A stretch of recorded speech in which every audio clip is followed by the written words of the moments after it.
The quiet intimacy inside the Aston Martin lasted exactly 40 seconds. Nia's hand was still resting against the damp, pale curve of Hyun's cheek, the heat of his skin bleeding into her trembling fingers, when the dashboard illuminated. It was not the soft, ambient glow of the navigation system. It was a harsh, violent crimson that flooded the leather-lined cabin, turning the shadows into sharp, bleeding angles.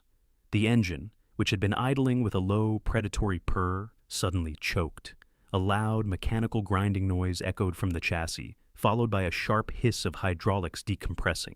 "Warning!" A synthesized female voice clipped through the surround sound speakers, the Korean perfectly enunciated and entirely devoid of empathy. "Asset immobilization initiated by Lee Holdings' security directive. Engine locked. Doors will secure in 30 seconds. Please remain in the vehicle until recovery teams arrive." Hyun's eyes snapped open. The tentative, fragile smile vanished, replaced instantly by the rigid, terrifyingly blank mask of a Chaebol heir who understood exactly how his family waged war. "They're pinging the car's telemetry," he said, his voice dropping an octave, hollow and sharp. He shoved the driver's side door open before the locking mechanism could engage. "Get out, now!" Nia didn't ask questions. The adrenaline, which had begun to recede, flooded her veins like battery acid. She grabbed her small evening bag, her fingers slipping clumsily against the silk, and threw her weight against the heavy passenger door. She tumbled out into the furious downpour, her heels slipping on the slick, grease-stained concrete beneath the Bampo Bridge. The air smelled of raw exhaust, wet earth, and the metallic tang of the Han River swelling against its banks. The rain hit her bare shoulders like fistfuls of frozen gravel. Hyun was already rounding the hood of the car. He grabbed her wrist, his grip bruising in its intensity, and pulled her away from the vehicle. Behind them, the Aston Martin's hazard lights flashed in a blinding stroboscopic rhythm. The heavy doors slammed shut automatically, the heavy thud echoing off the concrete pylons. A second later, the locks engaged with a sound like a gun cocking. Had they stayed inside for 5 more seconds, they would have been caged in a $2 million steel coffin, waiting for his grandfather's security detail to collect them. "Where are we going?" Nia shouted over the roar of the rain and the distant, relentless hum of traffic on the overpass above. Her navy silk dress, ruined and heavy with water, clung to her legs, restricting her stride. "Off the grid," Hyun said, his jaw tight. He was looking around the desolate riverbank, his dark eyes scanning the shadows. "They will track my phone. They will track my cards." He reached into the pocket of his torn tuxedo trousers, pulled out a sleek black smartphone, and threw it without hesitation into the raging black water of the Han River. It vanished with a hollow splash, swallowed instantly by the current. Nia stared at the ripples. The absolute finality of the action struck her physically, a cold knot tightening in her diaphragm. He wasn't just walking away, he was severing his own limbs to escape the trap. "My apartment," Nia said, her voice shaking, though whether from the freezing rain or the sheer terror of the moment, she couldn't tell. "It's not in the system under your name. I paid the rent in cash this month. My flight isn't for 2 days." Hyun turned to her, the yellow glow of a distant street lamps catching the rainwater dripping from his eyelashes. He nodded once, a sharp, decisive motion. They did not run. Running drew attention. They walked briskly up the muddy embankment, climbing the concrete stairs toward the street level of Seobingodong. Nia's heels sank into the mud, the delicate straps biting into her skin until she finally stopped, bracing a hand against a graffitied wall, and unbuckled them. She left the $400 shoes in the sludge. The freezing, rough asphalt was a welcome shock to her bare soles. It grounded her. It reminded her she was real, not just a ghost haunting a Korean tabloid nightmare. By the time they reached the main avenue, they looked like the survivors of a shipwreck. Hyun's bespoke tuxedo jacket was saturated, the torn lapel hanging like a broken wing. Nia's hair, usually a meticulously maintained crown of coils, was plastered against her skull, water streaming down the rich, dark canvas of her face. A green city bus hissed to a halt at a nearby station, its doors opening with a weary groan. "Do you have cash?" Hyun asked, his voice low, his eyes tracking the few people sitting inside the illuminated cabin. Nia opened her evening bag. The gold-embossed envelope, The wedding invitation he had left at her door was soaked, the red wax seal cracked. She pushed past it, her numb fingers finding a slim leather wallet. She pulled out two 10,001 bills. "Yes," she breathed. "Keep your head down," he murmured, his hand hovering just an inch from the small of her back, a phantom touch that made her skin prickle.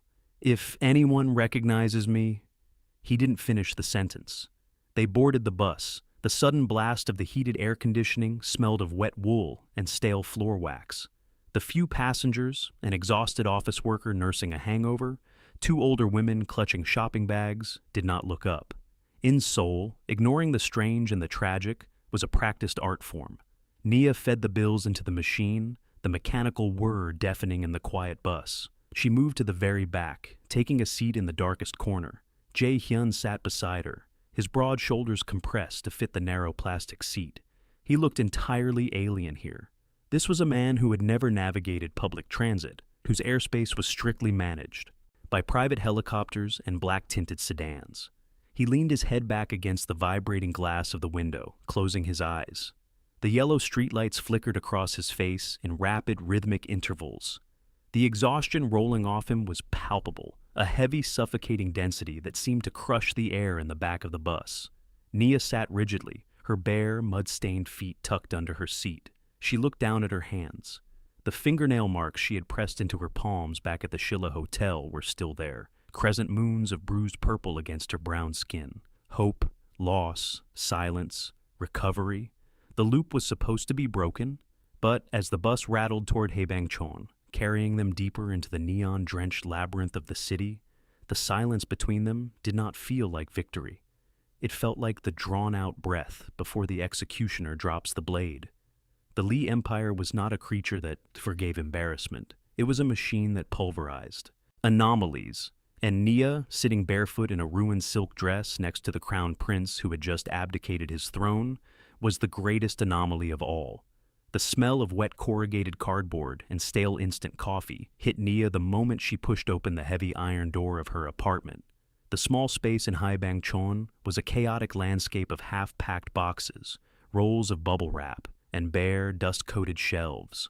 The single window overlooking the steep, narrow alleyway was rattled violently by the wind, the rain blurring the neon signs of the convenience store across the street into smeared streaks of red and blue. Hyun stepped over the threshold, moving with a hesitant, cautious grace, as if the cheap linoleum floor might shatter beneath his weight. The heavy iron door clicked shut, sealing them inside. "You're shivering?" he said. His voice was raw, scraped hollow by the night. "So are you," Nia replied, walking past the stack of boxes holding her winter coats. She didn't turn on the overhead fluorescent lights. The sudden brightness would have been physically painful. Instead, she clicked on the small, yellow-tinted desk lamp near her makeshift dining table. She walked into the tiny, cramped bathroom, the white tiles glaring back at her. She grabbed two thick, worn towels from the rack and brought them out. She tossed one to Hyun. He caught it with one hand, staring at the faded blue cotton, as if he had never seen a towel that wasn't monogrammed Egyptian cotton. Nia didn't wait for him. She turned her back, unzipping the ruined navy silk dress, letting it pool around her ankles in a sodden, heavy ring. The cold air of the apartment bit into her damp skin. She pulled a pair of oversized gray sweatpants and a thick black university hoodie from an open box, dragging the heavy cotton over her head. The fabric smelled faintly of cedar wood and the industrial detergent of the local laundromat. It felt like armor. When she turned around, Hyun had stripped off his ruined tuxedo jacket and the soaked white dress shirt. They lay in a pathetic, crumpled heap near the door. He was standing by the window, rubbing his wet hair with the towel. His back was to her. The muscles of his shoulders were coiled so tight they looked carved from marble, the pale expanse of his skin stark against the dim yellow shadows of the room. He turned. His chest was rising and falling in shallow, uneven intervals. He looked at her, entirely stripped of the royal armor he had worn for the world. No bespoke suit, no security detail, no empire, just a man shivering in a freezing apartment, utterly dependent on a woman he had nearly destroyed. "Take the bed," Nia said, her voice softer now, the anger burning out, leaving only a vast, terrifying exhaustion. "I have extra blankets." "Nia," he started, taking a step toward her. Before he could bridge the gap, the sharp, aggressive buzzing of a cell phone shattered the quiet.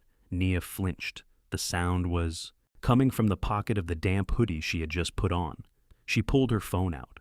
The screen was glaringly bright in the dim room. It wasn't a text message. It was an email. The sender was an automated address from the Smithsonian Institution's HR department, CEC'd to the director of the National Palace Museum in Seoul. Nia's thumb hovered over the screen. A sudden, violent wave of nausea rolled through her stomach. The delayed information of the night was finally arriving. She opened the email. The corporate language was polite, sterile, and utterly devastating. Subject: immediate suspension of fellowship / legal inquiry. Effective immediately, your transfer to the Chicago Archives is suspended. We have been informed by the Lee Endowment Board of a severe breach of protocol regarding the conservation of the Royal Joseon Wonsum. Discrepancies in the inventory and allegations of artifact mishandling have been formally filed. You are instructed to surrender your passport to local authorities pending a full investigation into the attempted theft of national cultural assets. The phone slipped from Nia's fingers. It hit the linoleum floor with a sharp crack. The screen spiderwebbing, but the glaring white light of the email remained visible. The air in the room vanished. Nia staggered back, her spine hitting the rough brick wall of the apartment. Her vision tunneled. The sound of the rain outside morphed into a deafening, static roar in her ears.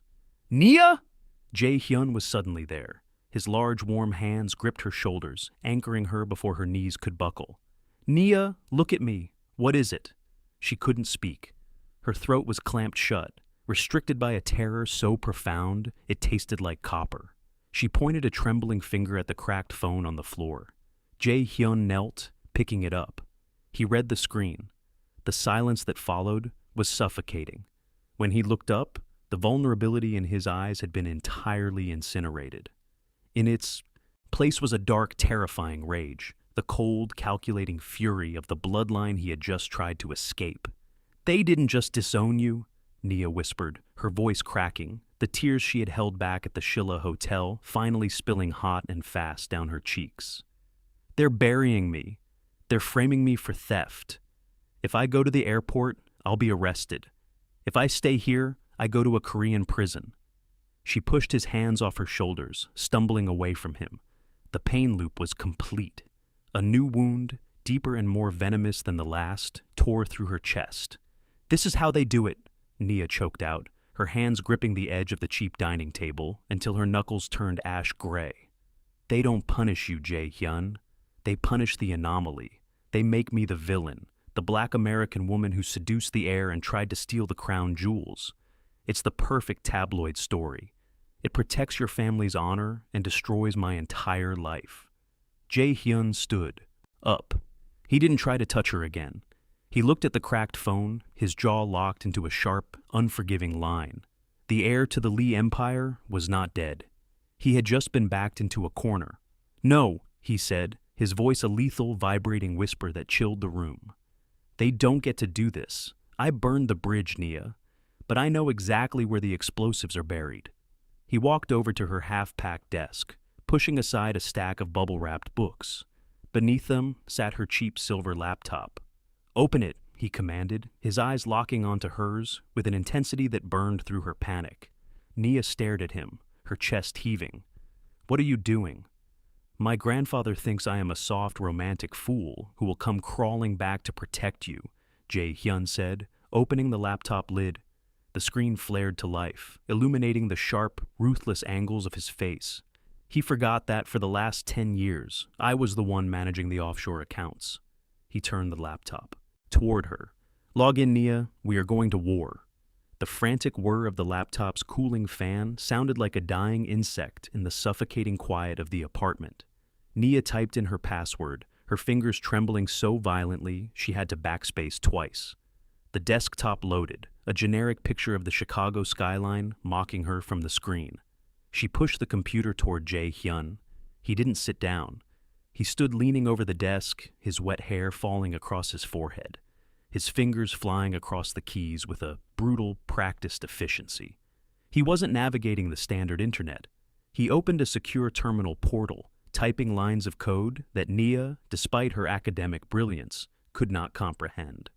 "Before I met you," Hyun said, his voice a low, mechanical monotone, entirely detached from the man who had held her hands in the freezing car, "my entire existence was asset protection. The Lee Endowment doesn't just fund museums, it funnels untaxed corporate dividends through international art acquisitions to avoid inheritance tax." He hit the enter key. A black screen filled with lines of encrypted data cascaded down the monitor.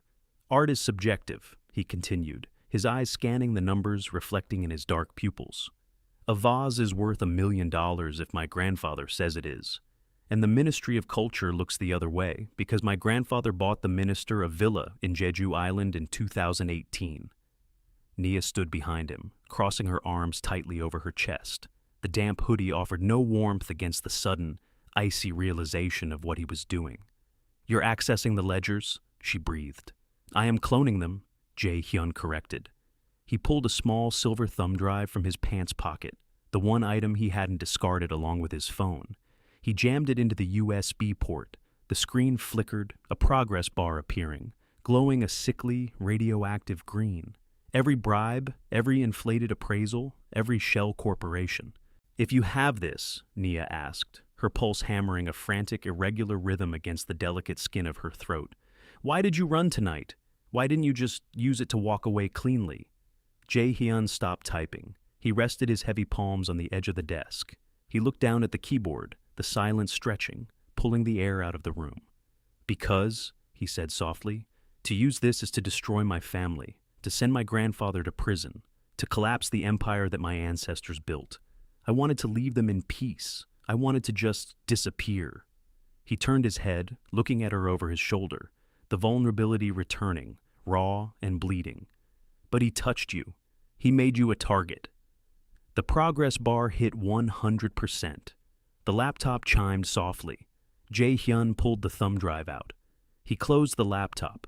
He picked up Nia's cracked phone from the desk and dialed a sequence of numbers from memory. He didn't put it on speaker, but the apartment was so quiet Nia could hear the dial tone. 1 ring, 2. The line clicked open. There was no greeting. "You have 30 seconds to explain why I shouldn't have the police kick down the door of whatever rat hole you are hiding in." A voice rasped through the earpiece. The voice of Chairman Lee was thin, dry as parchment, and heavy with the absolute, unquestioned authority of a god addressing an insect. Hyun didn't flinch. His posture straightened, his spine aligning into the rigid posture of a Chaebol prince. "I am holding a drive containing the Cayman Island routing numbers for the Jeju Villa acquisition, and the true provenance documents for the Silla dynasty crowns you smuggled through Geneva in 2021, Hyun said. His voice was terrifyingly calm. It was a mirror of his grandfather's, cold, empty, devoid of mercy. A sharp intake of breath hissed through the receiver. The silence on the other end was heavy, calculating. "You are bluffing," the old man finally sneered. "You are a boy playing dress-up. You don't have the stomach to destroy your own blood." "You bled me dry years ago, grandfather," Hyun replied, his eyes locked onto Nia. "If the suspension on Nia's fellowship is not lifted in the next 5 minutes, if the theft charges are not completely expunged from the Interpol database, this drive goes to the Seoul Central District Prosecutor's Office, and I will personally testify." The rain lashed against the window, a violent drumbeat matching the frantic pounding of Nia's heart. She tasted stale coffee and fear. This was the precipice. If the old man called the bluff, she would be in handcuffs by dawn. "You are doing this for a foreigner," the chairman spat, the disdain radiating through the cracked speaker. "A woman who does not belong in our world. You are throwing away a dynasty for a ghost." "I am throwing away a prison," Hyun corrected. "Do we have a deal?" The silence stretched. It was a physical weight pressing down on the room. "I will clear the girl," the chairman finally said, his voice dropping into a venomous hiss. "She can take her flight to Chicago, but you do not get to walk away cleanly in the shadows, Hyun. If you want her freedom, you will pay for it." "Name the price." "The Incheon International Airport, Terminal 2, the Korean Air VIP Lounge, tomorrow night at 8 p.m., 2 hours before her flight," the grandfather dictated. "You will meet me in person. You will sign the divestment papers in front of the board's lawyers. You will surrender your shares, your trust, and the Lee name. You will look me in the eye when you strip yourself of everything. If you do not show up, the drive won't matter. I will have the girl stopped at passport control." The line went dead. Hyun slowly lowered the phone. The yellow light of the desk lamp cast deep, hollow shadows beneath his cheekbones. He looked exhausted, older than his 28 years, carrying the weight of a finalized execution. Nia stepped forward. She reached out, her hand trembling, and laid it flat against his chest, right over his heart. It was beating frantically, a trapped bird battering against a cage. "You don't have to do this," Nia whispered, the tears blurring her vision. "Going there, facing him in person, it's a trap. It's a humiliation ritual." Hyun brought his hand up, covering hers, pressing her palm tighter against his chest. He closed his eyes, inhaling the scent of her, cedarwood, rain, and the quiet resilience that had kept her alive in his freezing world. "It is a funeral," Hyun corrected softly, opening his eyes. The dark irises were clear, resolute. "And I have to attend my own burial if I want to be reborn." Incheon International Airport Terminal 2 was a cathedral of glass, steel, and glaring white light. It smelled of roasted coffee, sanitized floor wax, and the metallic hum of jet engines idling on the tarmac beyond the massive observation windows. To the eye, thousands of travelers dragging rolling suitcases through the concourse. The Tuesday night rush was a chaotic blur of transit, but as Nia and Hyun walked toward the frosted glass doors of the Korean Air First Class Lounge, the world seemed to move in horrific slow motion. Nia wore a simple black trench coat over jeans and a sweater, her hair pulled back into a tight knot. She carried a single canvas duffel bag. It contained everything she owned, her life, reduced to 40 pounds of fabric and paper. Beside her, Hyun wore a black wool coat he had bought with cash at a subterranean mall in Dongdaemun that morning. He had shaved, the sharp lines of his jaw exposed, his expression locked into an impenetrable vault of calm. Only Nia, whose hand was tightly laced with his, could feel the microscopic tremors vibrating through his fingers. They stopped at the frosted glass doors. The digital clock above the entrance read 8 p.m. Her flight boarded at 9:30 p.m. "Once we go in," Nia whispered, looking up at him, the harsh fluorescent lights reflecting in her dark eyes. "There is no undoing this." "I know," he said. He squeezed her hand, a grounding pressure. "Stay beside me." The sliding doors hissed open. The interior of the VIP lounge was a stark contrast to the terminal. The noise of the crowds vanished, absorbed by the plush acoustic paneling and thick slate-gray carpets. The air was heavily air-conditioned, smelling of expensive leather and chilled champagne. At the far end of the sprawling room, cordoned off by velvet ropes, sat Chairman Lee. He was a man carved from petrified wood. Draped in a charcoal bespoke suit, he sat rigidly in a leather armchair, his silver cane resting between his knees. Flanking him were two men in dark suits, lawyers carrying thick leather briefcases. A row of security guards stood silently against the wall, their eyes tracking Hyun and Nia with predatory stillness. As they approached, the chairman did not stand. He did not blink. His black eyes, roomy with age but sharp with malice, bypassed Hyun entirely and locked onto Nia. It was the look of a man appraising a defect. It was a look Nia had endured her entire life, in boardrooms, in museums, in the quiet, violent spaces of the elite. But here, with the weight of the Lee Empire crushing the oxygen out of the room, the hypervisibility was physical agony.